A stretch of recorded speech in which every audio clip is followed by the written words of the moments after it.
So now we get to how do we control moral hazard, right? And this is going to be especially a problem for government-sponsored insurance or universal public insurance, right? This is where we're going to be using health technology assessment or private markets to try to control moral hazard, right? So as a reminder from the lecture on moral hazard, a fully private insurance market handles moral hazard reasonably well, right? It's not perfect. You end up with partial insurance contracts and higher premiums, but costs don't balloon ridiculously, right? So if you remember that graph, right, where this is the zero cost line, right? We have full insurance over on the dashed line here. And then we have our indifference curves, right? And let me do that full. Solid. Right? We're going to end up at a point like alpha on the curves, right? This is where the lowest indifference curve, right? As a reminder, indifference curves go that way. Right, so the indifference curve is going to meet the zero profit line. And right, we're not up here, right? This would be ridiculously expensive. And we end up with like, a fair amount of insurance, not full insurance, but a reasonable amount of insurance. And so it's not perfect, right? The premium is too high, right? We prefer the premium to be down here. And you don't have as much insurance as you want, right? You want to have full insurance, which is this line down here. But, things are fine. But once the government gets involved, you really need to control moral hazard. And the problem with this is that it's really controversial, and it's hard to do. But part of the cost of controlling moral hazard, if you remember from the lecture on health technology assessment, is there are people who you could save, who there are really expensive treatments for, that you're going to let die. Because even though you could save them, because you want to prevent moral hazard, right? And so that's really politically controversial, right? You're going to literally let people die to try to control moral hazard, right? So you're going to sacrifice health. You're going to literally let people die in exchange for more wealth, right? So that's really tricky, right? So this is a version of the graph I drew on the other page, right? So we have premium per unit of coverage. On the y-axis, we have the fullness of the contract. On the x-axis, right? So this is the premium if there were no moral hazard, would be that dotted line there. And then we have, right, so our indifference curves increase going downwards, right? This is the contract you get if you give everybody full insurance, right? So this is if you have full insurance and you have public insurance, you're going to end up paying a ridiculously high premium per unit of coverage, right? And you'll have full insurance but a huge cost. The private market's going to select beta, which is, you're going to balance having a reasonably high premium with, a reasonable amount of insurance. It's not full, but you're balancing the two. So the ideal for a society, right? A society would want to end up at point beta, at least in theory, right? That's the utility maximizing point for society. Now, you can argue, and I think you can actually show that the idea of a society maximizing utility does not make sense unless everybody in that society is the same. So I really dislike the idea of maximizing society-wide utility, but nonetheless, economists do it. It is a very common tool and method of thinking we use that I personally hate, but that's just me. Most economists are fine with talking about maximizing society-wide utility. I think they're nuts, but I'm the odd one out there, not them. So even let's say that policymakers, if they had perfect information, would choose beta. It's really important to remember this graph is useful for thinking things through and coming up with theoretical predictions and conceptualizing things. But policymakers do not have this graph. And so where beta is really unclear. Right, what the optimal contract is and what the optimal amount of insurance to give people is not obvious. So how can we control moral hazard?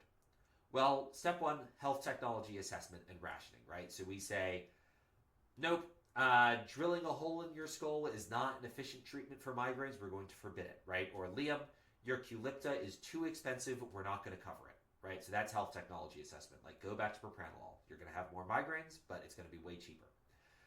The second way you can control moral hazard is through cost sharing, through either co-payments or deductibles, right? So, as a reminder, co-payments, right? That's where you every time you go to the doctor, you have to pay a fixed amount, say $20, and that's going to discourage people going to the doctor for no reason. Deductibles are where you pay all your healthcare costs up to a certain amount, say $1,500 for a year, and then your health insurance kicks in. And the idea behind that is, you're going to avoid getting unnecessary, routine, small care, and you're only going to get healthcare when you really need it. But once you hit sort of a catastrophic expense, like you get shot in the face, you'll easily meet your deductible, right? If you remember, Ian had over $500,000 in medical bills. He easily met any deductibles he had. And then, right, so, and because of crimes victims insurance, he ended up not paying anything at all. But that's a separate problem. And then the other way you might do cost sharing is through co-insurance, where maybe you're insured for a percentage of the cost. So maybe 50%, 60%, 90%, right? You still have some skin in the game and you still pay for some of your own care, right? Other ways, gatekeeping, right? So gatekeeping is where your primary care doctor must refer you to a specialist, right? So if I wanted to see a migraine specialist and I might have to get a referral from my primary care physician first. Another way you can control moral hazard is queuing, right? Just make the wait times really long. And that's going to, right, you don't get seen right away, and so you have to wait a long time, and so that's going to make there to be a time cost of healthcare, and so you're less likely to go for treatments you don't need if you know you're going to need to wait for them, right? Or if the condition is going to pass on its own, right? If it's going to take you a year to see a doctor and the condition will be gone within a year, you won't sign up for an appointment, right? And that can potentially reduce moral hazard at the cost of, you have to wait a year to see a doctor, right? So that's going to reduce health, right? So again, you're going to increase wealth at the cost of health. And then the last way to control moral hazard is to use prospective payments, right? So this is you pay by diagnosis, not by treatment, right? So if you remember from the hospital insurance lecture, this is how Medicare reimburses hospitals now, where it used to be that they for every treatment you gave a patient, they would reimburse you for those treatments. Now they give you a payment based on the diagnosis, and this is going to avoid physician-based moral hazard. So let's talk about each of these in a bit more depth. So cost effectiveness analysis, right? Health technology assessment. This is asking the treatment, which treatment gives the best health for the lowest cost, right? And so this is going to limit moral hazard by avoiding inefficient, costly treatments at the cost of making insurance less full, right? You might need, right? For instance, I might need Qulipta. Somebody with less severe migraines may not need Qulipta. But health technology assessment may say, on average, migraine patients don't need Qulipta. So Liam, we're not going to give you Qulipta even though you actually need it, right? So it makes insurance less full, right? That's the trade-off of cost effectiveness analysis, where I might not be able to get all the care I want or need. The other problems with cost effectiveness analysis, right? Denying coverage for some treatments is politically controversial, right? Again, you are literally letting them die or barring them from life-improving treatments, right? So, I think at one point a new treatment for breast cancer came out that had sort of questionable effectiveness, and some insurance companies said, we're not going to pay for that, and they got massive protests outside their offices, right? And cost-effective analysis, right? In practice, some countries do this openly, other countries shun it, at least on paper, right? U.S. Medicare was banned from using cost-effectiveness analysis for a while, right? They are in practice. The U.S. is starting to use cost-effectiveness analysis, but for a while it was banned in the U.S., right? Cost sharing, right? So co-pays, co-insurance, deductibles, right? This is going to raise the cost of cares for patients, right? And insurance is no longer full, right? If you get sick, you need to pay a co-pay, or you need to pay a percentage of your costs in co-insurance, or low levels of medical expenses you still need to pay because you have a deductible to meet, right? And until you spend like $1,500 on medical care, for instance, your insurance won't pay anything at all. So the problem with this is, first of all, insurance contracts are no longer full, but this also lowers equity because, when you force people to pay for their care, that means the rich are going to be able to afford better care and more care than the poor will. So an example of cost sharing is U.S. Medicare actually does not fully cover medical costs. The deductible for Medicare in 2025 was $1,676. And it also requires additional patient payments for very long hospital stays, right? So cost sharing is used, right? Most insurance plans have a co-payment or a deductible, right? When you go in, when you're in the job market and you get your first job and you're looking at the health insurance packages your employer offers, they're going to have co-payments, and co-insurance and deductibles. Right, these are used all the time, especially in the U.S. This is a way that the private market can control cost sharing, and public markets too, right? So U.S.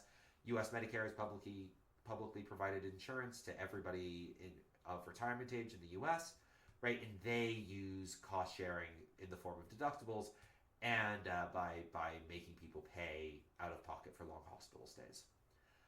Gatekeeping. This is where you need to be referred to a specialist by a generalist, right? So you have a primary care physician, and then if I want to, see a neurologist for my migraines or a cardiologist for my heart, I need to be referred to that specialist by my general practitioner, right? So this is going to reduce moral hazard by, it's going to reduce frivolous appointments, right? If it's hard to see a neurologist, I'm not going to go see a neurologist because I have one headache at one time, right? I'm going to, only see a neurologist if, I have a pretty serious head problem. And it avoids wasting valuable specialist time. So, right, you don't want people going in to see a neurologist when they're hungover, right? That's a waste of the neurologist. I'm like, oh man, I'm so sure that I just have a migraine. My head hurts so much. It's like, no, Brian, you're hungover. Like, go drink some water and, stop partying so much, right? It's going to, gatekeeping reduces moral hazard, but it slows down the speed you can get care at. And so very closely linked to gatekeeping is queuing. And this is when queuing, right? So queuing, right? That's British English for forming a line. And this is when you have long wait time for services. And so public insurance systems may limit specialist supply in order to create queues, right? And the advantage of a queue is you have to wait to see a doctor, right? And so normally this would be a sign of inefficiency, right? We'd say, more specialists should enter the market, we should shorten queues. However, when you make patients queue, right, when you make them wait in line, you're making them pay a time cost, right? And so this is effectively raising the cost of medical care for people because you're making them wait, and if let's say you're going to have to wait a year to see a neurologist, you're only going to schedule an appointment if you're pretty sure that you actually need to see the neurologist, right? You're not going to see a neurologist because you had a headache one day. You're going to see the neurologist if you have chronic migraines, right? And you have headaches every day or very, very frequently, and it's a long-term problem, right? So you're basically like, for short-term issues, you're just not going to see doctors because they can't see you in the short term, and that's going to reduce moral hazard. So this is good for equity, right? Because time costs hit the rich and the poor evenly. In some ways, they fall more heavily on the rich than the poor because the rich have more things to do with their time than the poor do. But the trade-off is it's bad for health, right? So you need to, wait in line to see a doctor, right? And so your condition may worsen while you're waiting to see the doctor, right? Or if I have to wait a year to see a neurologist, right, I might just be in agonizing pain due to my migraines for a year. And if there were no queuing, I could be seen immediately, right? So queuing has pros and cons. And then the last way we have to control moral hazard is prospective payments, right? So this is where we pay by the diagnosis, not the treatment. This avoids moral hazard on the part of the physician because, the physician doesn't have as much reason to say, let's give you a bunch of frivolous tests that make me a lot of money or my hospital a lot of money, but cover things you probably don't have. Like, Liam, let's give you the sickle cell panel, right? Like, doesn't make any sense, right? You guys have seen me, right? I'm very, very white, right? The odds that I have sickle cell are very, very low, right? So If I'm treated by diagnosis, right, a doctor is less likely to schedule a frivolous but potentially lucrative test on whether or not I have sickle cell disease, right? This is going to lower healthcare quality, right? So, right, if perfect healthcare quality, right, I would be screened for sickle cell disease. You know, if all healthcare were free, right? Yeah, screen me for sickle cell disease. There's technically a non-zero chance I have it. But as the example with sickle cell disease and myself demonstrates, this trade-off can totally be worth it, right? So it may be like, yes, we're going to have lower quality healthcare, right? Because the doctors aren't going to prescribe as many treatments. They're only going to give us sort of enough to treat the problem we come in with. But this trade-off may be worth it, right? This has been very popular since the early 1980s. Many countries do this now. But there are real costs to this. One of the costs is that it really hurts doctor-patient relations, right? So, for instance, let's say I switch neurologists, and I go on Medicare, right? And so all of a sudden, my neurologist is paid, right? My insurance, my prescription insurer is paid on or my pharmacy receives, reimbursements for Qulipta on not on well, this is a weird case actually. No. Pharmacy isn't the right way to think about this because your doctor prescribes and then the pharmacy gives you the thing. So this is not quite that. This would be so let's say I'm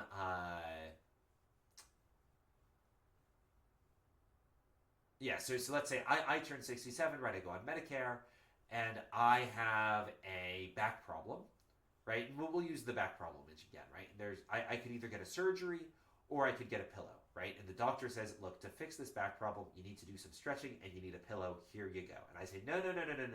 Stretching is annoying and the pillow is lame. It's not comfortable. I want surgery to fix my back problem. And the doctor would give me the surgery if the government was, reimbursing him for the surgery, but the government isn't reimbursing him for the surgery. The government is reimbursing him for the back problem. And the government says, look, we know you can treat the back problem with the pillow, so we're only going to give you enough money to treat the pillow. I might get mad at my doctor as a result of that, right? Because I want the surgery and my doctor is denying me the surgery. And it may, prospective payments, right? There's some evidence that this may, in the US, that when US Medicare implemented prospective payments in 1984, that mortality did increase at some hospitals as a result of that.